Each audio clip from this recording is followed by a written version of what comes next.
Olá, seja muito bem-vinda e também bem-vindo ao nosso Pink Powercast, levantando mulheres plenas para viverem o propósito. Mas fica tranquilo, porque eu sei que tem homem me ouvindo aí também e tá tudo bem, porque aqui nós vamos receber grandes homens e mulheres de Deus que vão repartir de princípios do reino de Deus. Vamos conversar aqui como numa mesa de amigos. E você é convidada a estar comigo, se assentar agora. Talvez você esteja me assistindo pelo meu canal do YouTube, Flávia Reis, ou pelas plataformas de streaming.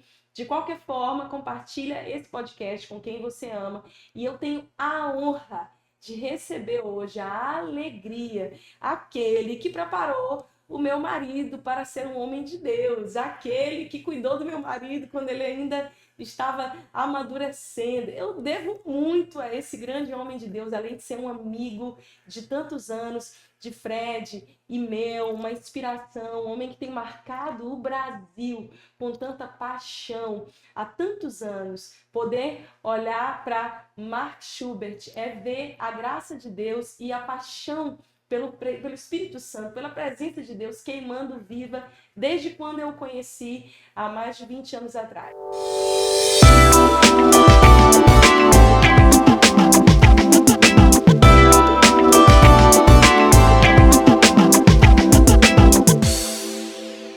Eu queria te dar as boas-vindas, Mar. Obrigado. Que Uau! alegria! Eu estou muito feliz de estar aqui hoje. Uau! Ai, Ver tudo que está acontecendo através da sua vida. Eu acho que quando eu primeiro conheci você, você era adolescente, né? Você e Fred, e agora ver como Deus tem amadurecido vocês e levantado vocês, dando uma voz relevante para essa nação inteira, aquele equilíbrio, sabe?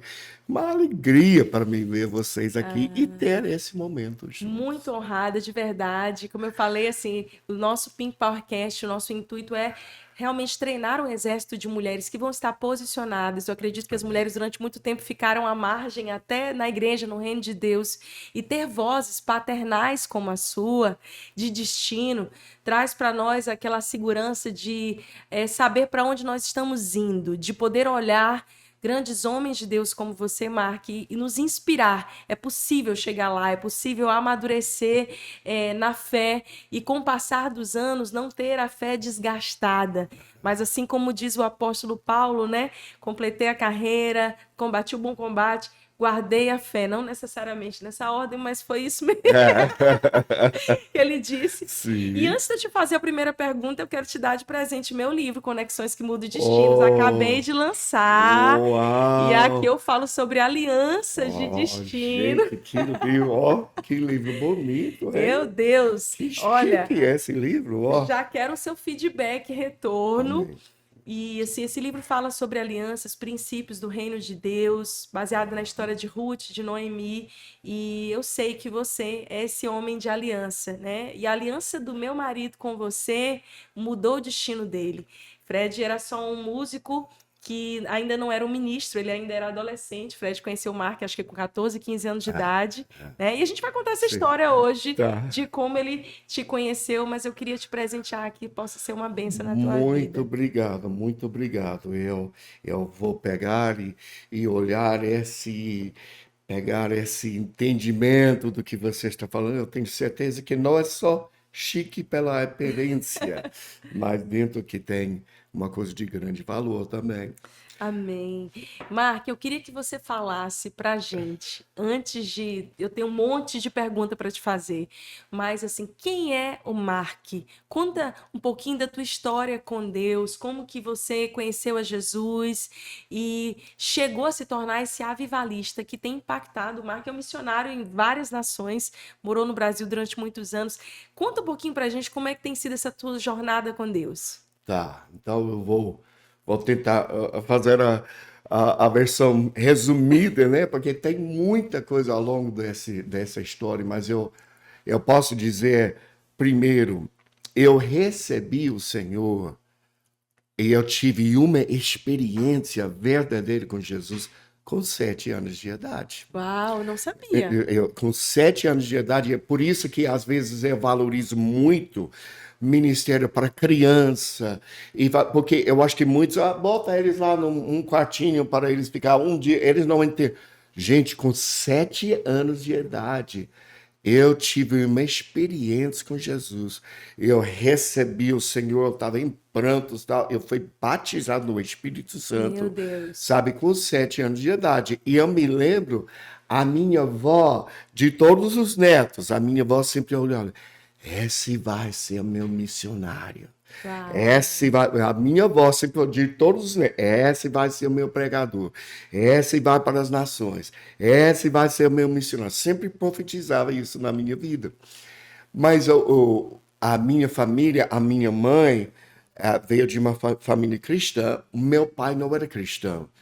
Meu pai, naquela época, era um homem violento, era sabe, havia muito conflito na família, meu pai batia na minha mãe, sabe, muita coisa assim. Então, eu crescendo nesse ambiente, sabe, ao longo do caminho eu estava buscando Deus, mas havia, sabe, duas forças na minha vida. Sim. E com 17, 18 anos eu fui para a faculdade e em pouco tempo, sabe, eu fui seduzido pelas coisas do mundo e eu desviei, eu passei 13 anos da minha vida viciado em drogas, injetando drogas, traficando drogas. E até um mistério para mim, é uma coisa que eu quero falar para os jovens aqui. Porque eu lembro, eu tenho orado muito, Senhor, como que isso aconteceu comigo? Eu era o jovem mais apaixonado, o adolescente mais apaixonado da igreja, sempre fui para todos os cultos e tal. Mas meu negócio para mim, cristianismo era culto de igreja. Eu fui Entendi. para a igreja, E não entendeu? transformação de vida. Não, eu, sabe, eu fui para todos os cultos, eu até liderei eventos com os adolescentes, mas eu nunca desenvolvi a minha vida pessoal com Jesus sozinho no meu quarto. Era só Sim. eventos na igreja. E eu quero dizer para você, jovem, sabe, é muito bom que você vai para a igreja, adolescente, teenagers que vão, é muito bom, vai para a igreja. Mas no dia que você precisa ficar em pé, só culto de igreja não é suficiente para te Uau. sustentar. Você tem que desenvolver, sabe, uma vida pessoal com Jesus e aprender, buscar Ele sozinho no seu quarto. Essa é o que nos sustenta nesses momentos, né? Nossa, isso é tão interessante. Você está falando sobre a sua infância e certamente muitas mães vão nos assistir que às vezes são casadas com homens violentos, com homens que não temem a Deus e que o fato delas exporem os seus filhos à presença de Deus, isso faz toda a diferença. É uma marca desde a infância.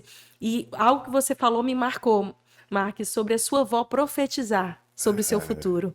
O poder das nossas palavras em abençoar e modelar as nossas crianças, mesmo que não seja a família perfeita, mesmo que não seja a condição ideal, mesmo que nem toda a família esteja na igreja crescendo de acordo com os princípios da palavra de Deus. Eu também não cresci na igreja, não fui ensinada nos princípios, mas o poder da palavra declarada por alguém que consegue ver muito cheio de fé, modelou. E apesar de você ter passado esses anos todos distantes, ainda assim você está dizendo que isso marcou o seu coração. E aí me conta, assim, depois dessa juventude conturbada, universidade, uso de drogas, essa vida louca, Ah. como que foi esse encontro com Jesus? Olha, eu tinha completamente desviado de todos os caminhos do Senhor. Apesar de ainda, havia, é difícil explicar, mas havia uma semente dentro de mim, que às vezes eu iria fugir, escondido, ir para uma igreja que teve um mover, mesmo sendo viciado em drogas. Havia uma coisa dentro de mim Uma que sede. isso, que eu queria conectar, mas eu tinha tentado parar de fazer drogas e parar de injetar drogas, mas eu nunca conseguia. Então, eu me lembro Eu estou falando muita coisa aqui da história, mas eu estava, sabe, eu estava traficando drogas na cidade de Tulsa, Oklahoma, e as drogas estavam fabricadas na penitenciária de Califórnia. Então eu representava aqui e tal, então eu estava fazendo. Só que detalhes eu não sei tudo, mas a polícia descobriu o que eu estava fazendo lá na Califórnia. Bom, fecharam tudo. Então eles fecharam tudo e eu estava tão viciado em drogas que eu não conseguia, tipo, nem sair da cama, né? Era Meu anfetamina que Deus. faz. Eu não conseguia nem sair da cama. E eu era gerente de uns boates na cidade lá de Tulsa, Oklahoma. Só que eu não consegui sair da cama porque não tinha mais drogas vendo-se. Eles Sim. fecharam tudo. E então eu me lembro, tipo, foi o efeito dominó. Eu não fui para o trabalho, daqui a pouco perdi o emprego porque eu não consegui sair da cama. Sim. Então eu fui lá, daqui a pouco o banco vem, bom, levou o meu carro embora, que eu estava fazendo, não estava pagando as prestações. Depois foi uma coisa, notícia de despojo, você vai estar chutado daqui desse apartamento daqui 2 semanas. Então eles cortaram a televisão a cabo e a única coisa que passava à noite. E sabe, eu tive esse detalhe que eu não conseguia dormir sem televisão. Eu tive que ter televisão de dormir, era uma mania daquela época. E a única coisa que passava quando eu chegava dos boates, 2 ou 3 horas da madrugada, foi um programa que chamava The, uh, The Generals of Intercession, os generais de Meu intercessão Deus. com Lester Sumrall, que é o pai apóstolo do mover de intercessão e tudo. E eu me lembro, a única coisa, noite após noite, só assistindo esse homem. E tipo, um dia ele estava falando, Jesus pode mudar a sua vida? Uau. Será? No fundo do Uhum. poço, da sujeira, da lama do pecado, É, ali aquela voz ecoando, invadindo o seu quarto e te resgatando, é, trazendo vida e esperança. é. Jesus pode mudar a sua vida. Eu me lembro, ele está falando, ó, Jesus pode mudar a sua vida. Repetindo várias, noite após noite. Então, uma noite, ele falou: se você deseja mudar a sua vida, eu estou pensando, nossa, perdi emprego, perdi o carro, estou sendo chutado do meu apartamento. A única coisa que passa na televisão é você. Sim, eu queria que eu mudasse a vida, sabe? Então, eu orei com esse homem naquela noite. Jesus, eu não sei como, mas eu te entrego a minha vida. Meu Deus. Vem fazer uma, sabe? E eu entreguei. Agora, mas no dia seguinte, foi uns 2 ou 3 dias, alguém ligou para mim de Orlando, Flórida. Falou, Marcos, você não quer vir para cá? Falei, eu quero, bom. Vazei, eu fui para Orlando, Flórida. E quando eu estava em Orlando, eu conheci alguém, porque eu estava tentando até viver uma vida de santidade e tal, mas ainda estava com esse desejo para drogas e eu tinha até me envolvido um pouquinho com drogas lá, depois de orar com Jesus aquela noite. Não quis, mas ainda fiz, né? É um E processo de santificação, de purificação, ex- porque às vezes a gente tem uma ideia muito, muito perfeitinha de que eu vou entregar minha vida a Jesus e é algo instantâneo. E não, para muitas pessoas não é, isso demora algum tempo de libertação. é, E ainda que o homem desista da gente, Deus nunca desiste. Sempre há um plano, um propósito graças a perfeito do Deus, Senhor. graças a Deus. Aí isso que aconteceu. Então alguém me convidou para a igreja. Eu não sabia nada de nada, mas era a igreja do Benihim. Um Benihim, Uau! que tipo que ele, eu sei que é um cara polêmico e tudo, mas eu vou te falar, a unção que ele carrega é Até hoje. genuína. Até hoje. Eu tô lendo um livro dele com meu filho sobre testemunho. Então, tocou-me, da história da conversão dele é maravilhoso. É muito forte. E eu me lembro ele pregando e falando e tal. Ó, você que queria fazer a coisa certa, tentando, servindo a Deus, mas não consegue, tá? tá? Ó, Deus pode mudar a sua vida hoje, Ele vai tocar a sua vida. E eu tô, Ele tá falando para mim? Ele tá falando para mim? Só que era um evento lotado, né? De uns 3.000, 4.000 pessoas lá. E eu tava na mezanina, bem no final, lá em cima. Então ele faz um apelo. Todo mundo, né, querendo ser curado, todo mundo, Sim. né, trazendo voo, sabe, alguém que para ir lá para receber cura. E eu tô só um carinha lá no fundo, no meio da multidão. Mas parecia que ele tinha um radar espiritual, porque ele olhou para lá, estava olhando assim. Daqui a pouco, traz esse jovem para cá. Meu E apontava para mim. Deus. E tinha dois seguranças, né, grandão aqui de Tenabão, me puxaram lá, sabe, no palco. Ele pegou as duas mãos assim, pum, me bateu na barriga e falou, sai daí, pum.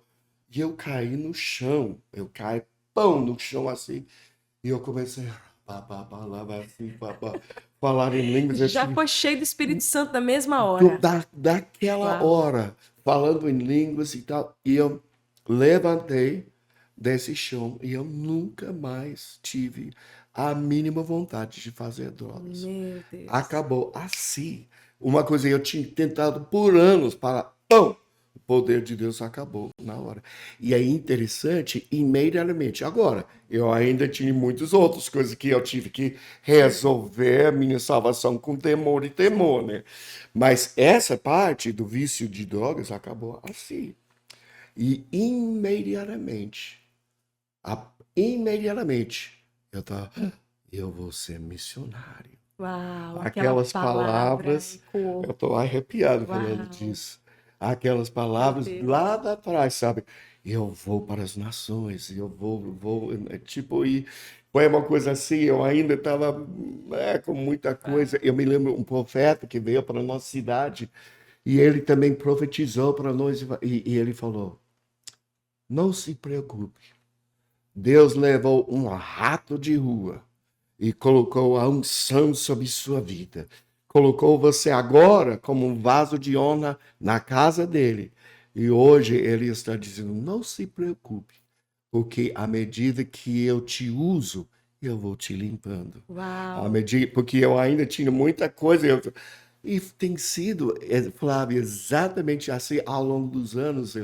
Sabe, até hoje eu estou sendo limpado. Até hoje tem coisas, tipo, parece que é como as camadas de uma cebola. Você puxa mais uma coisa vai, mais até Sim. chegar, sabe, à pureza. Então tem sido exatamente assim. Eu nunca era perfeito, mas Deus começou a me usar. Tem duas coisas que você falou que são muito especiais. A primeira é que eu acredito que sem uma experiência com o Espírito Santo, eu não sei como que as pessoas podem viver na fé há tantos anos na igreja sem buscar essa intimidade, esse toque do Espírito Santo. Porque é esse toque do Espírito Santo que nos impulsiona para, que limpa, que queima dentro de nós todas as impurezas. E como você falou, é um processo, é um dia de cada vez. Porque a gente tem aquela ideia, Mark, muitas pessoas têm essa ideia de eu só vou servir a Deus quando eu estiver pronto. Eu só vou cumprir, né, o meu propósito quando ele estiver pronto. E quando é que a gente está pronto? Na Ah, verdade, a gente precisa de um toque, nunca. é a graça, É, e a gente vai se aprontando um dia após o outro, não é isso? exatamente, Nunca exatamente. tem esse dia de você dizer assim, uau, agora eu já tenho tudo que eu preciso e vamos Não. lá, não preciso. Aí é que tá a graça, a É, dependência de Deus. Porque na hora que a gente se torna independente, a gente se torna autossuficiente. E na graça tá você dizer assim, eu preciso de Deus, eu sou carente, eu sou miserável sem a graça de Deus. E se não for por Ele, eu não consigo fazer é. absolutamente nada. E foi exatamente assim, né? Deus, eu nunca fui perfeito, mas Deus começou a me usar e cada vez mais eu comecei essa jornada de santificação, a jornada de ficar mais, né, moldado à imagem de Jesus. E é uma caminhada da vida inteira. E uma coisa que eu queria saber de você, e é daí, a partir desse momento que você recebeu o toque do Espírito Santo, você foi liberto e que iniciou essa jornada com Deus, que eu acredito que é a história de todos nós, afinal de contas, todos nós tivemos um encontro e fomos sarados. como que foi essa coisa do despertamento ministerial? Para você dizer, ok, a consciência de eu sou um missionário, mas como é que foram os seus primeiros anos ministeriais? Quem foram os seus pais? Quem foram as inspirações, as pessoas que foram usadas por Deus para destravarem o seu destino? É, na verdade, era uma série, né? Primeiro, eu estava lá na igreja do Benin. Eu até viajei, fui para umas das cruzadas que ele fez. Umas vezes eu tive o privilégio de estar lá no palco, sabe? Com certeza o Benin foi uma influência na minha vida. Mas então, ao mesmo tempo, quem era o pastor de jovens naquela época? Tipo, primeiro, quem estava saindo foi John Bevere, sabe? Então, o John Bevere, eu nunca conheci ele pessoalmente. Não, uma vez eu conheci ele pessoalmente, mas aquilo que ele deixou no grupo de jovens realmente teve uma influência na minha vida. Então, quem subiu, sabe, a influência daquela época era Carlos Sarmiento. Carlos, hoje, ele era o cara que realmente me discipulou durante uma época. Hoje é o líder do OHOP, Orlando House of Prayer, né? Lá em Orlando, Flórida. Então, ele foi uma grande influência na minha vida. Eu conheci uma família de profetas, Randy e Kathy Leshner. Os dois hoje já foram para Jesus, mas esse ministério profético começou a desenvolver na minha vida através deles. Mas quando eu realmente comecei a florescer ministerialmente, foi o dia que eu conheci o Dan Duque, que é meu pai espiritual até hoje. E o Dan, para nós, é uma referência. A gente conhece o Dan há mais de 20 anos e o Dan foi um pai do avivamento aqui no Brasil, um homem usado, ele e a Marty Duke, para despertar um mover que invadiu a nossa nação no final da década de 90, início dos anos 2000, com grandes movimentos, Som da Chuva, Fogo e Glória, levantando ministros como David Keelan, Marty... Cirilo, a Cris Tristão, Juliana Barros e toda uma geração que me influenciou também. Isso é lindo você falar, olha, foi o John Bevere, o Benny Hinn, porque o evangelho é de geração em geração. A gente vai trocando as tochas, né? É um passando o bastão para o outro, para que o outro possa cumprir o seu chamado e manter a chama acesa do evangelho. E aí o Dan é essa referência para nós, que a gente tem um privilégio de ainda tê-lo conosco aqui na Terra. O Senhor nos deu de presente.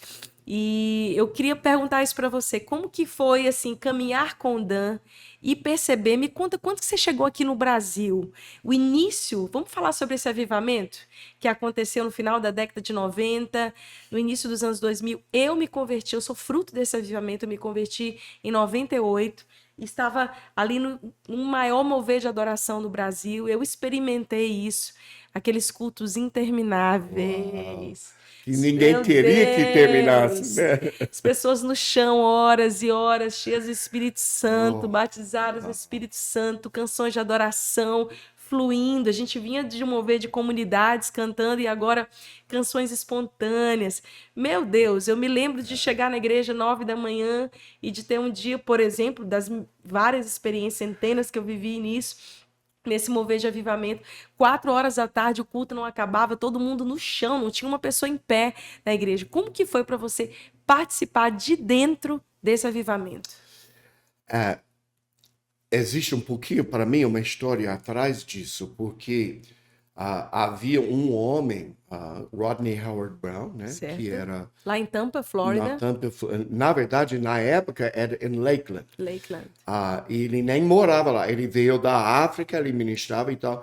E tanto eu nem conhecia o Dan na época, mas nós dois, o Dan em Jacksonville e eu em Lakeland, que era perto do Orlando, nós dois recebemos muito através desse ministério daquilo que estava acontecendo naquela época. Eu não estou dizendo necessariamente que a mesma coisa está acontecendo hoje, sabe? Eu creio que existe estações daquilo que Deus está fazendo, de uma talvez uma manifestação de avivamento, uma coisa assim, e muitas pessoas querem repetir, refazer, mas a gente tem que ser sensível daquilo que Deus está fazendo hoje e não viver numa manifestação do passado. Mas eu me lembro, meu Deus, em 93, indo para cultos assim, do Carpenter's Home Church, foi o nome da igreja lá em Lakeland, e tinha 10 mil cadeiras. Tipo, era uma igreja muito grande, 10 mil cadeiras e tal. E eu me lembro o Rodney lá no palco e iria entrar uma onda do mover de Deus, uma onda assim, e de repente você vê todos os ministros estavam até no chão, Uau. sabe, fazendo aqui, e você olhava, ninguém estava ministrando do palco, mas era 5 mil, 8 mil, 10 mil pessoas, todo chorando, gritando, rolando, até altas horas, sabe?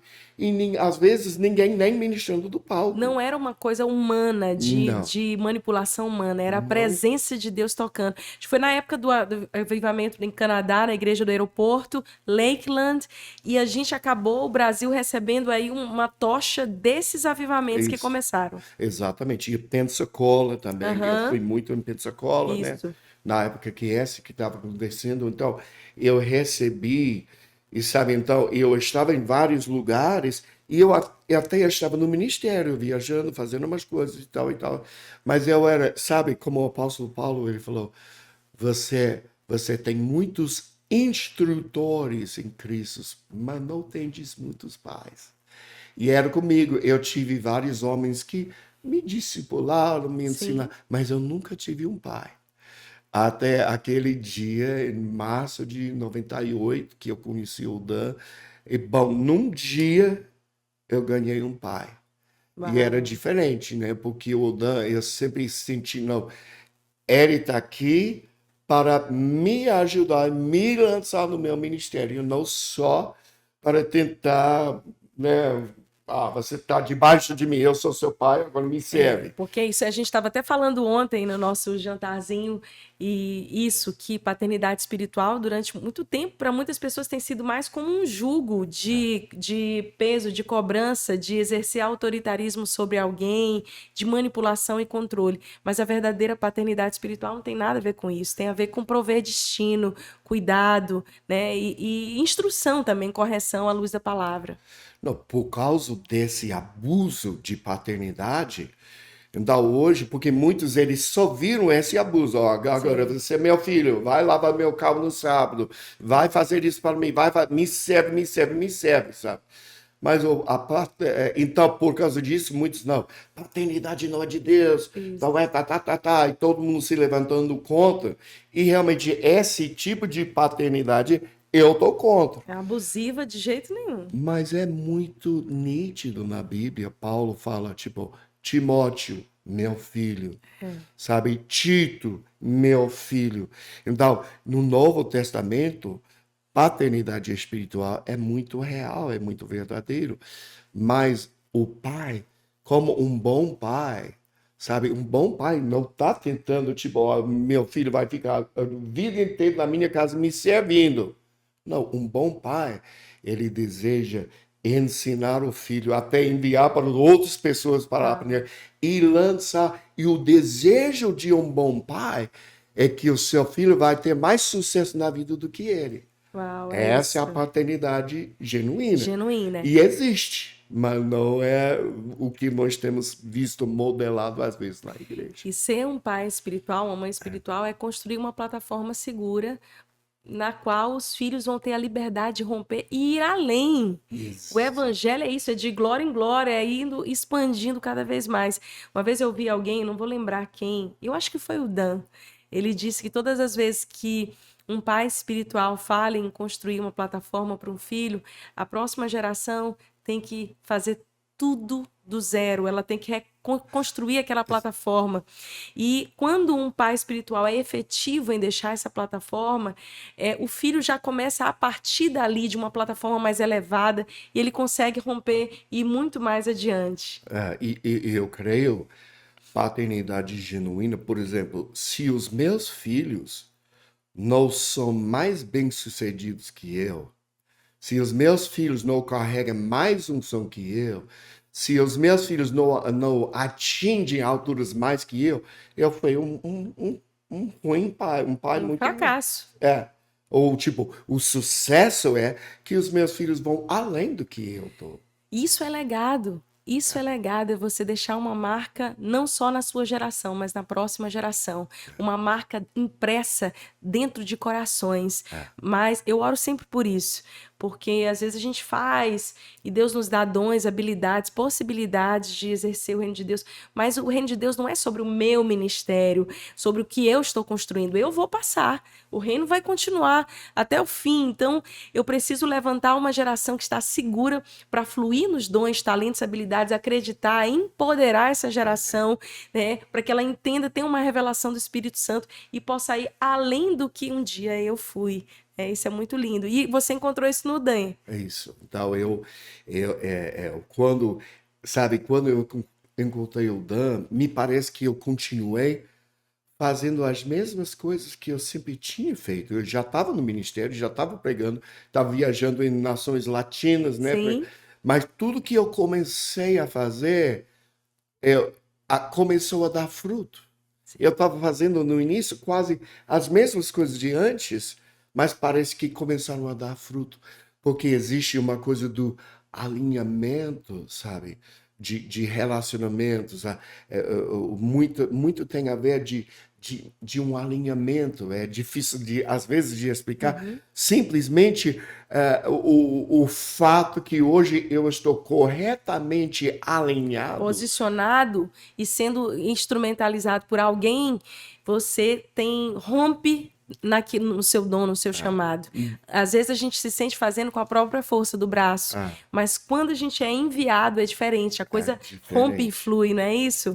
Exatamente. Então começou uma nova estação do seu ministério a partir desse relacionamento, dessa aliança com o Dan Duque. Começou porque, voltando, né, da sua pergunta original, havia esse avivamento.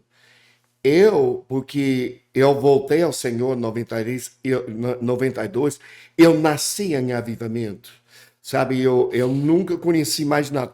Porque era exatamente nesse ano que o Rodney Howard-Browne estava vindo, uns 2 anos atrás, era tipo o mover do Pensacola e Toronto, e eu estava lá com o Benny Hinn, tudo isso que estava acontecendo, sabe, eu nasci nisso. Nasceu no fogo. Nasci no fogo, eu não conheci mais nada. Então eu comecei, na verdade, eu venho para o Brasil por causa do Dan. Porque o Dan estava dizendo, Mark, eu creio que você tem uma conexão divina no Brasil. Eu estava, não quero ir para o Brasil, não. Eu não falo português, eu só falo espanhol. Meu chamado é para países que falam inglês e espanhol, porque eu, sabe, não aprender mais um idioma é muito. Eu detesto pregar com intérprete, sabe? Eu não gosto. Então, mas o Dan ficou meio insistindo, e eu cheguei, primeira vez lá em São Luís do Maranhão. Primeira cidade foi São Luís. Primeira cidade lá foi na igreja São do Luís, Angelim. na igreja do Angelim. Meu Deus, eu não sabia disso. Era. Pensei que tinha sido em Belo Horizonte. Não, era tipo a primeira igreja, inclusive era um Fogo e Glória que está fazendo lá. Na igreja, Angelim, na época, tinha uns 200 membros, 200, 300. Não, isso é histórico. Quando chegou aquela comitiva de americano, avivalista, numa cidade, num bairro pobre, numa igreja construída em cima de um lixão, não tinha espaço na igreja, o culto foi feito na rua, esgoto a céu aberto. Um mover de Deus, as pessoas caindo no meio da rua. E eu lembro da Marte contando pra gente que ela falava assim, eu não sei explicar, mas até os cachorrinhos ficavam com as pernas para cima. Meu Deus! Isso. Eu vi cachorrinhos caindo no poder. Meu Deus, vai explicar isso. Lógica humana nenhuma, é o poder de Deus. Então, a nossa igreja, há mais de 25 anos atrás, foi tocada por esse fogo, esse avivamento que veio com o Dan Duque, com você na época, o pastor Cirilo estava na mesa de produtos do Dan, o David era tradutor do Dan Duque, né? Ainda tinha cabelo. Ainda tinha cabelo. Eu ainda não conhecia Fred, mas essa história marca a nossa igreja e começa um grande avivamento. Hoje é uma igreja para mais de 10 mil membros, cresceu, expandiu, impactou e tem alcançado A gente está aqui por causa daquilo que aconteceu. Isso Sim. é muito importante a gente lembrar e reconhecer, honrar esse legado, né? A fome dos meus sogros, pastor Joaquim, pastora Rose, tanta paixão ao longo dos anos. E essa experiência, primeira experiência no Brasil, como foi para você? Porque você dizia assim para mim, eu não queria ir no Brasil. Deus parece que tem senso de humor, não tem não, Mark? Porque a gente não quer, às vezes a gente fala, Deus, eu quero assim o meu ministério. Deus diz, não, não, não, vai ser do meu jeito, não do seu. A minha vida toda era assim, basicamente, sabe? Porque eu vejo uma nova geração, aquela geração mimimi, Aham. a gente fala geração Nutella, mas que querem tudo. Oh, tenho essa ideia romântica de missões. Eu tenho um chamado por Paris, porque eu amo Paris. Mas, sabe, a minha experiência em missões, Deus nunca me deixou ir onde eu queria ir. Eu queria ir para países Tô começando latinos. a entender, eu tô começando a entender. Nunca. Sabe, eu aprendi espanhol, eu vou para os países latinos, Deus vai para o Brasil. Não, mas eu não falo português. Eu vim para o Brasil, me apaixonou pelo Brasil, me apaixonou quando eu estava vivendo os melhores dias da minha vida. Sabe, lá no Rio de Janeiro, eu tive um apartamento no Alto Leblon, tomando água de coco na praia, fazendo corridinha, treinando com o personal trainer, sabe? Melhores dias da minha vida, só viajando no fim de semana para bons conferências e tal e tal. Então Deus fala, vai para a Alemanha. E eu falo, não, retira-te, Satanás, isso não é Deus, não. Mas foi repetindo, repetindo, Você resumindo, sabe, queima como um fogo cerrado no peito. é, Você não consegue ter descanso, não. literalmente, né? Como diz a canção do Alê, é isso, queima no nosso peito. E é lindo ver isso. Você passou quantos anos no Brasil e experimentou, assim, esse avivamento, o mover? Conta um pouquinho pra gente como foram esses anos no Brasil. É, eu morei 15 anos no Brasil. E no início, havia uma porção daquele avivamento que tivemos experimentado. Mas, Flávio, eu tenho certeza que esse foi apenas um gostinho para desenvolver fome dentro de nós por um avivamento muito maior, muito, sabe, mais amplo, que vai chegar no futuro. Aleluia, eu creio. E Oh, havia uma estação, né, que era verdadeiro, que era maravilhoso e era forte e tal, mas, sabe, parece que então o vento soprou, a nuvem mudou. E verdade. eu vi nesse momento muitas pessoas, como quase toda denominação na história, havia um mover, havia uma coisa, vamos construir 3 tendas aqui, ficar Ficar aqui. aqui. Só que então, o Espírito de Deus sopra numa nova direção, vai avançando, e se nós não acompanhamos, podemos até tentar ficar fazendo aquilo que foi feito 20 anos atrás, 30 anos atrás, mas Deus não está fazendo isso mais. Deus está fazendo uma coisa nova. Então, foi assim, eu me lembro mais ou menos em 2010, Deus falando comigo, Marco, tudo que você conhece de avivamento, Passou. esquece. É. Eu estou fazendo uma coisa nova. E eu me lembro até um novo tipo de músicas sendo levantados e um novo som sendo Eu nem gostei muito no início, tá? Agora eu estou apaixonado. Mas não, o vinho velho Aham. É era bom o melhor. suficiente, Isso. né? A gente está falando Tava disso. falando disso ontem. Ontem a gente estava falando disso. Que quem viveu esse avivamento, a sensação é de, meu Deus, que saudades. É, E eu lembro de sentar em rodas de amigos, especialmente o ano que eu morei com o Fred em Belo Horizonte, e a gente ficava horas falando do que a gente tinha vivido. Meu Deus, e aquele culto, aquele mover, que saudade. E durante um tempo a gente tentou Ctrl C, Ctrl V, vamos repetir, é, vamos tentar de novo, Deus ainda vai fazer. Mas você sabe quando a coisa não tá fluindo, ou não é mais aquilo que tem no coração de Deus. E a Isaías 43 que fala, eis que faço uma coisa nova, porventura não percebeis, né?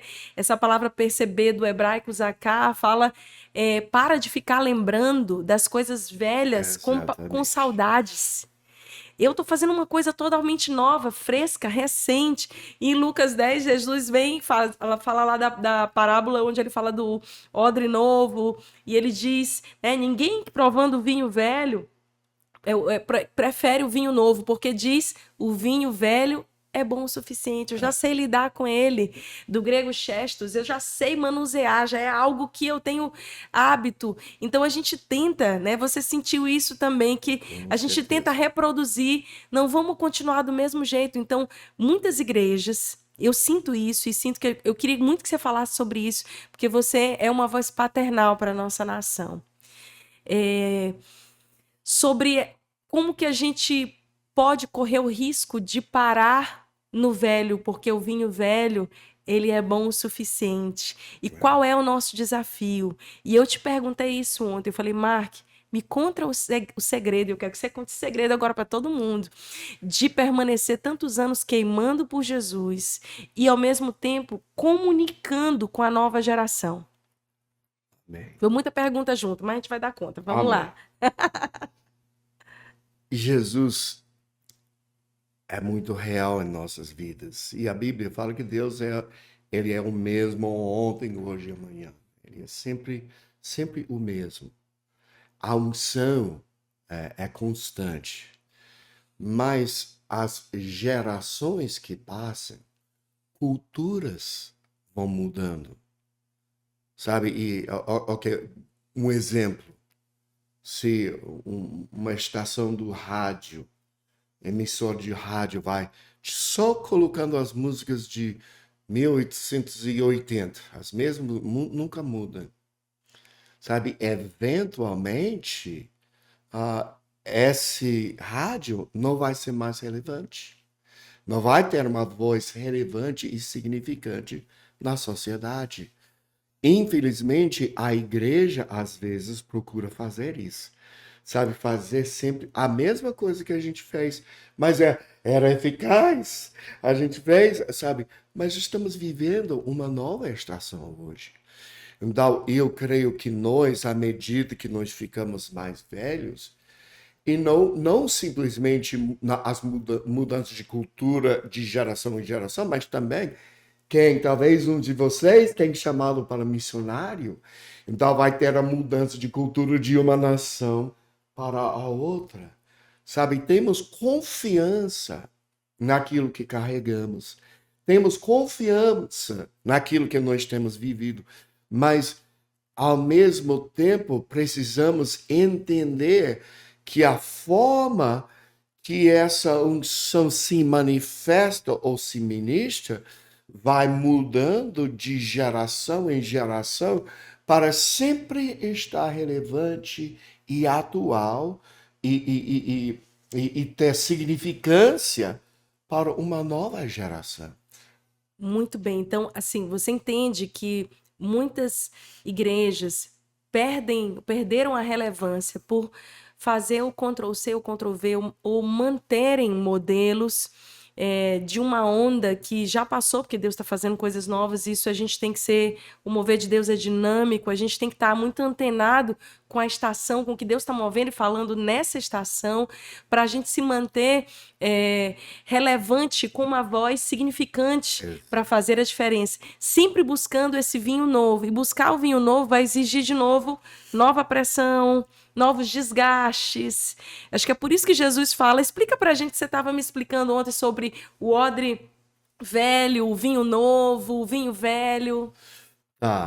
Agora, eu só uma palavra, primeiro, de comentário que você está falando assim. Sabe, eu amo estudar a história da igreja, porque eu acho que através da história a gente entende, podemos até ver coisas certas, erros e tudo, e aprendemos Sim. da história. Se você estudar a história da igreja, tantas as denominações que nós iríamos, eu e você iríamos dizer, que povo morto, que coisa passada, que quase todos eles, Flávia, começaram numa época atrás, tipo, com um mover, com um avivamento, com um fogo, mas eles procuraram construir uma coisa e só repetir aquilo que funcionava naquela época. Daqui a pouco, tudo começou a mudar e eles perderam a relevância. Então, Uau. isso é o princípio agora da sua pergunta sobre o tipo, a, o vinho novo. Eu creio que vinho, e claro que nós entendemos que pão e o vinho são os elementos da mesa do Senhor. E entendemos que representa o corpo e o sangue de Jesus. Mas existe um segundo nível de revelação que a Bíblia é muito clara. O pão é a palavra de Deus. E o vinho é o mover de Deus, o Espírito Santo, a experiência. Lembra que nós estamos Aham. falando no início? Sim. Sabe, claro que nós precisamos ser pessoas que vivem pela fé e tal, mas de onde vem essa fé? Através de uma experiência. Para mim era sempre assim, eu tive uma experiência com Deus real. Então eu guardei essa experiência e essa experiência produziu fé em mim, porque não é só uma coisa que eu li e ouvi dos outros, é uma coisa que eu experimentei e gerou fé em Uau. mim para sobreviver, para avançar em momentos até de sequidão. Pão e vinho, né? E é muito interessante porque às vezes Deus se revela conosco numa estação da nossa vida, mas através da palavra. E não é uma época que você sente tanto.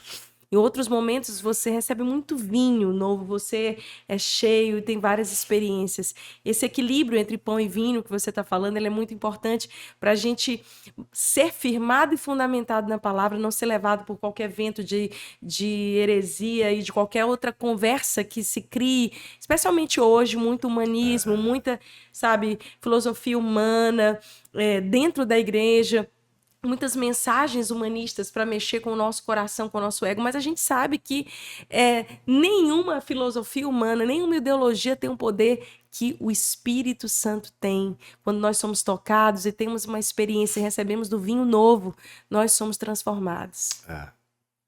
E é essa combinação do vinho e o pão, que não é só uma coisinha que a gente faz uma vez por mês, um ritual, mas é um estilo de vida. Jesus estava mostrando para nós um estilo de vida, que é uma combinação de sempre estar ligado às Escrituras, de amar Uau. o pão de Deus, mas ao mesmo tempo estarmos bebendo do vinho do Espírito Santo.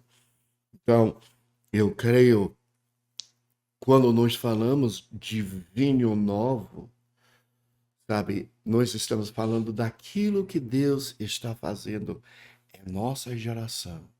Sabe, o mover de Deus é nossa geração, que é relevante para hoje. E o odre que representa, por mim, muitas vezes o odre representa o sistema da igreja. E Uau. se eu não. Porque o odre é a que contém o vinho. O vinho a mover, onde é o vinho? Dentro do odre, dentro da igreja. Então, sabe, a igreja precisa ser renovada. Tipo, precisa. E não é necessariamente. Lembra que a gente está falando Aham. vinho novo e odre novo. As palavras novas são duas palavras diferentes no grego. Em português é a mesma palavra, novo, novo. Sim. Mas são duas palavras diferentes. No, o vinho novo, essa palavra novo, significa novo em idade. Acabou de ser Algo recente, isso. fresco, chestos. Mas o odre novo significa que é novo em like it's fresh, é fresco, é novo no sentido que não está estragado, Sim, como um pão velho ou um pão novo. sim. Então, existe uma diferença e é interessante, nós estamos falando até um odre velho, havia um processo de renovação deles colocar o odre dentro da água e deixa lá de molho na água. Nós entendemos, água fala da palavra de Deus, Isso. lavados pela água da palavra. Então, puxados e estavam cobertos, esfragados com óleo, o óleo que representa a unção do mover. Existe como pegar até um odre velho, eu iria dizer isso, existe a possibilidade de até igrejas velhas que meio ficaram fora daquilo que Deus... para eles serem renovadas Uau, através da água e do óleo. da água do óleo. Uau. Tipo, a revelação da palavra e o óleo da unção do Espírito Santo para Renovando virar estruturas velhas. isso e virar relevante de novo para conter o vinho novo, de uma coisa nova. Não tem que ser uma nova igreja, Sim. mas tem que ser uma igreja que é fresca, uma igreja que tem uma certa novidade de pensamento. Sim, sim. Esse ajuste de mentalidade que Paulo fala em Romanos 12:2, né? Não vos conformeis, a gente não se conformar com o velho homem ou com a cultura vigente, mas a gente sempre tá buscando algo fresco e a cultura do reino de Deus, a cultura do céu, que é a mais relevante cultura de todas as eras. A cultura greco-romana passou, todas as grandes culturas do mundo passaram, a Idade Média, e Deus sempre fala da cultura do reino de Deus. Ela é eterna, ela não muda, ela sempre tem novidade pra gente. Ao mesmo tempo que ela não muda, ela se renova. Esse é um mistério, né? Meu Deus, que mistério é esse? E eu te perguntei isso assim de maneira bem pessoal, Mark, como você, porque eu olho para você, eu te conheço, eu não sei, eu tenho 18 anos de casada, 19 anos com o Fred, desde que a gente era noiva eu conheço você, né? E eu sempre vejo a mesma paixão, a mesma entrega. Esses dias eu estava com a Dan e a Marte em um evento em Curitiba, e o Dan ali sentado no chão, adorando a Deus, e a Marte também, cheia do Espírito, aquela paixão de criança, o coração de criança. Então, como se manter tantos anos sem... Porque a gente sabe que a caminhada de fé, a caminhada cristã, ela é árdua. Às vezes a gente se decepciona, às vezes a gente se ofende, às vezes a gente amargura no meio do processo, às vezes a gente desestimula. E eu vejo muita gente tendo 30, 50 anos de crente, mas chega ao final da vida sem aquele brilho, o frescor, a paixão do primeiro amor. Como eu vejo em você? Eu vejo em você um homem que mantém a chama do primeiro amor, a paixão, cada ano que passa mais maduro, mais experiente. Como fazer isso? Daí a fórmula pra gente. Olha, são duas coisas que eu iria dizer. Primeiro, nós temos um ditado em inglês, pessoas que you major in the minors. Tipo, você dá ênfase nas coisas mais insignificantes. E eu creio que muitas vezes nós, até como líderes e como pessoas, sabe, tem coisas que são até verdades, mas é uma coisa lateral. Sim. E às vezes a gente dá toda a força nessa coisinha ao lado, ao invés da coisa principal, que é Jesus. Eu acho que tipo, a nossa vida de adoração, essa tem que ser a prioridade. E eu vejo muito, eu quero falar isso com amor, não quero falar tipo com maldade, mas eu vejo muito tipo a escola disso, a escola de profecia, a escola de milagres, a escola do sobrenatural, a escola sabe, tanta coisa e são coisas legais, mas é somente a escola de Jesus, né? De aprender sobre a pessoa de Jesus, de conectar, de adorar Jesus. Porque eu tenho esse entendimento ministerial que se eu focar em Jesus, então todos os dons e todas as coisas, eles são simplesmente efeitos colaterais de uma forma natural do meu relacionamento com Jesus. Então eu iria dizer primeiro, focar nas coisas corretas, as coisas verdadeiramente importantes, e não fica desviado por coisas que são até verdades, mas não é a verdade. Sim. E segundo tipo, viver a sua vida não é só a vida na igreja. A sua vida é uma vida com Jesus. E eu procuro todos os dias levantar de manhã, tomar meu café e começar meu dia com Jesus, falando com Ele. Então, durante meu dia, eu procuro sempre lembrar: Jesus está aqui comigo. E eu tento até conversar com Ele através de coisas que eu estou. E aí, Jesus, sabe? Eu procuro ter A sempre comunhão. a comunhão constante no meu dia inteiro com Ele. E eu creio que essas são as chaves. Focar no que realmente é o importante e procurar manter sua vida, sua comunhão constante. Uau, eu vou guardar esses conselhos para minha vida. E quando eu penso assim, eu olho para o meu futuro como filha de Deus, eu falo, Deus, eu quero chegar lá. Não é só se a gente vai chegar lá, porque a gente vai, mas é como a gente vai chegar lá.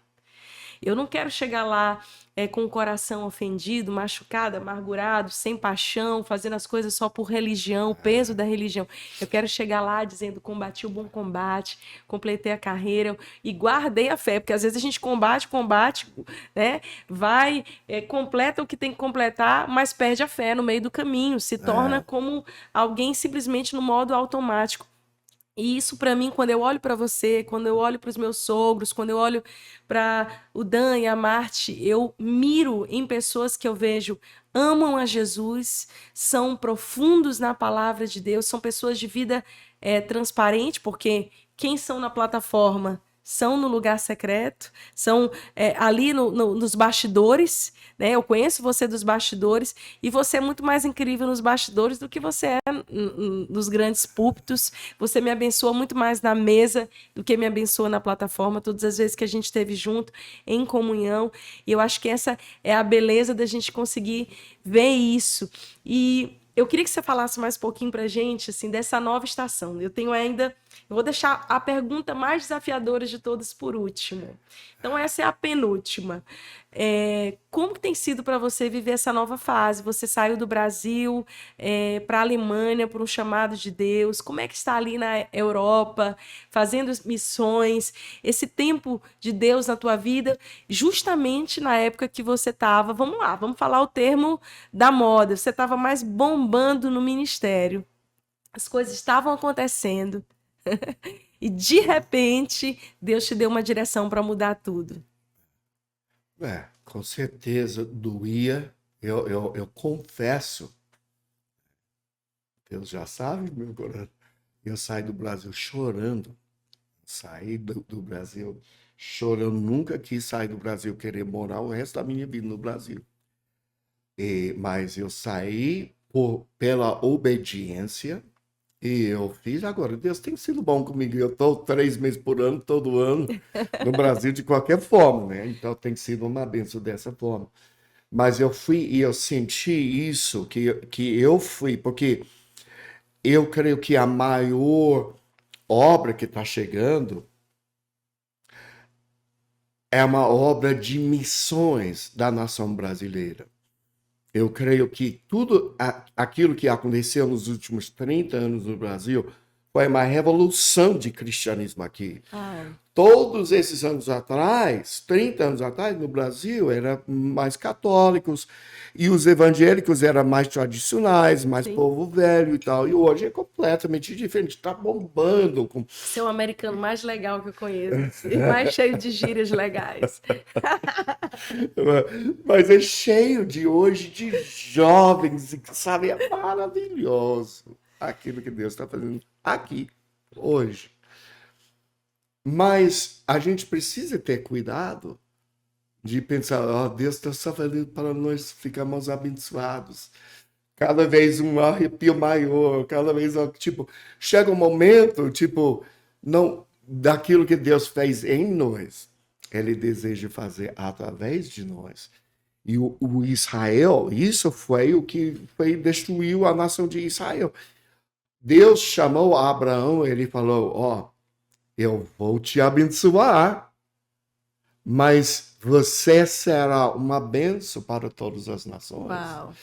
Chegou um momento que Israel esqueceu disso e eles só começaram a se perceber como o objeto da bênção do Senhor. Ao invés de um canal de bênção para todas as nações, eu temo que nós temos feito isso um pouquinho no Brasil, e é por isso que talvez não existe tanto esse, porque havia tanta coisa, então, mas o Brasil não foi abençoado só para todo ano, é um arrepio maior toda vez, não. O Brasil foi abençoado para ser uma bênção para todas as nações. E eu creio que aquilo que Deus fez aqui é sem precedentes entre as nações. Mas hoje os Estados Unidos precisam da revelação e da unção do brasileiro. E a Europa precisa, sabe, aquela paixão e aquele entendimento do brasileiro. Então, eu creio que nós, para sermos relevantes e continuamos aqui no Brasil, precisamos estar conscientes, ó, precisamos enviar para as nações, precisamos abençoar as nações, porque o Brasil tem essa mentalidade um pouquinho de consumidor, né? Nós recebemos, mas precisamos perceber aquilo que Deus está fazendo aqui, ele deseja enviar. E é isso que aconteceu comigo. Eu tive que aprender, não era um momento assim. Hoje eu fui para a Alemanha, passei já 5 anos lá. Os primeiros 3 anos eu aprendendo o idioma, aprendendo cultura e tal. Eu ia começar a minha igreja no início do 4º ano. Eu fiz um culto, Covid veio, fechou tudo por 2 anos. Era meio proibido de fazer cultos e tudo. Então, este ano, em março deste ano, a gente conseguiu finalmente abrir uma igreja. Então, hoje, eu não estou nem mais liderando a igreja, mas eu creio que Deus vai trazer um monte de gente do Brasil para participar e ajudar a ensinar os alemães. E hoje, fazendo a mesma coisa, sabe, nos Estados Unidos. Eu creio que Deus vai enviar muitos de nós para ajudar os americanos. Uau, uau. E você já adiantou minha última pergunta, que era exatamente o que Deus tem movido e falado nessa hora sobre as nações da Terra. E eu creio que a nossa identidade enquanto brasileiros, o ser brasileiro é ser exportador de brasa. Isso é muito forte. Não dá para ficar só queimando na gente.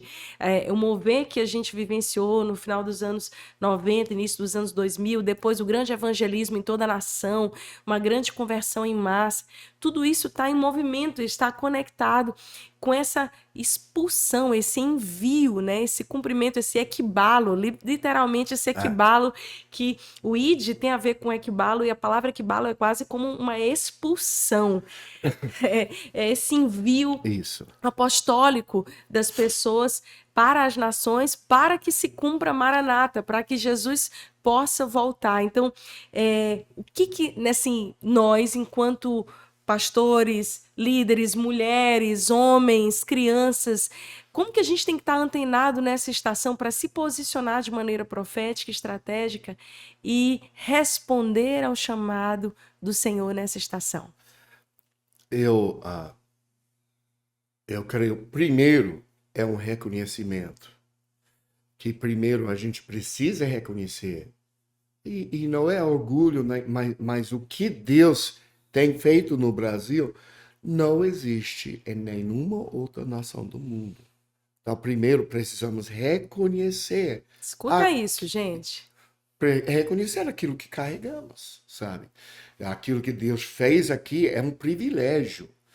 Então, segundo, a gente precisa entender, mas espera aí, como sempre fala, aquilo que Deus faz em você, Ele deseja fazer através de você. Privilégio para uma responsabilidade. Privilégio gera responsabilidade.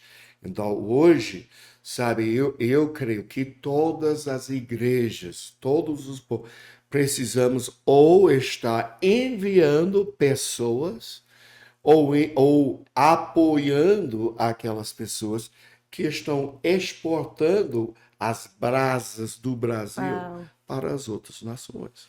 uau, Mark. Vamos lá, eu queria que você olhasse para aquela câmera bem ali e desse assim aquela final, aquela palavra final. Você que está no nosso podcast pelo streaming, pode assistir depois. E eu quero que o Mark olhe agora e profetize, declare uma palavra para a nação brasileira e algo que Deus tem colocado no seu coração para esse tempo. Tá? E eu quero, primeiro, eu quero falar para Pink Power. Eu quero falar para as mulheres da igreja. Você sabe, eu tenho entendimento que uma das maiores estratégias de Satanás nos últimos anos foi pegar e distorcer as palavras do apóstolo Paulo para proibir mulheres de falar, de ministrar, porque a estratégia de Satanás era tentar silenciar metade da igreja, que era todas as mulheres da igreja. Então, hoje existe uma restauração, e eu entendo os princípios, sim, a mulher sendo coberta por homem, tipo, tudo isso, nós não estamos sendo feministas nem nada assim, mas eu estou dizendo que as mulheres, sabe, por tantos anos, as mulheres estavam silenciadas e tinham até medo de falar, será que eu estou fazendo uma coisa errada? Não. Deus chamou você para carregar uma unção, para falar uma coisa, e Deus está liberando vocês e posicionando vocês, mulheres, na igreja, para ser vozes e para ser influências, para que a igreja, na sua plenitude, age da forma que ela estava criada para agir. Então, em nome de Jesus, hoje, eu oro especificamente para as mulheres aqui, que têm um chamado de Deus, mas têm procurado como encaixar. Eu libero mulheres para se levantar e ser a voz de Deus e liberar a unção de Deus em essa nação. Eu peço hoje por um alinhamento da igreja brasileira, que a igreja se levanta com confiança para ser e para liberar aquilo pelo qual estava chamado. Em nome de Jesus. Em nome de Jesus. Em nome Amém. de Jesus. Meu Deus, agora como é que faz? Que negócio. Como é que a gente termina um podcast desse? Tanta presença, tanta doçura. Ai, meu Deus. Que coisa poderosa. Marquito, muito obrigada. Muito obrigada, mais do que pelas suas palavras aqui, por quem você é, pelo aquilo que você carrega. E eu também quero declarar sobre você: o Brasil é grato por todas as suas sementes aqui, todas as sementes plantadas assim num tempo de muitas dores, de muita solidão no missionário, no campo missionário.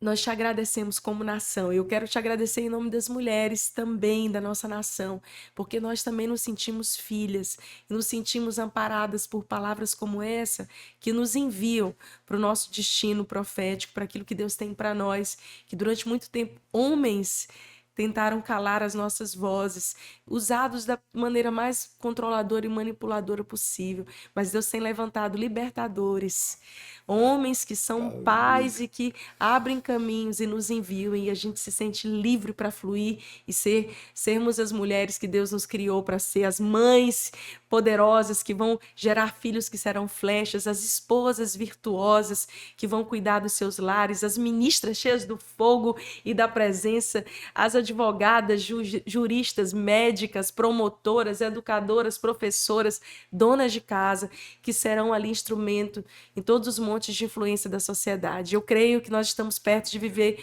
o último grande avivamento sobre a terra, Jesus está às portas e essa chama que está em nós, ela não pode ficar contida em nós, ela tem que ser repartida com outros e com as nações. A minha oração para você que está nos assistindo aqui no programa Pink Power é que você seja poderosamente levantada para um tempo como esse, assim como a rainha Esther, uma órfã, uma improvável, foi empoderada e dada destino a ela por Mordecai, um homem que tipificava, simbolizava ali quase o Espírito Santo, o símbolo, uma tipificação de uma voz de destino que posicionou aquela mulher para cumprir o seu propósito. Assim nós possamos ter vozes paternais, abraçar a nossa identidade e sermos tudo aquilo que Deus nos criou para ser. Eu quero convidar você a compartilhar esse podcast com mais pessoas que você queira abençoar. Manda para as mulheres, manda para os homens também, tá bom? Manda para os adolescentes, porque a nova geração precisa ouvir essa mensagem que queima. Se você está me ouvindo pela nossa plataforma de streaming, também compartilhe esse link com mais pessoas. E eu quero agradecer você, Sir Mark Schubert. Que honra, meu querido, receber você. Muito bom, muito privilégio para eu estar aqui com vocês. Amém. E eu creio naquilo que vocês caem. Amém, amém, amém. Tchau. Tchau, tchau, gente.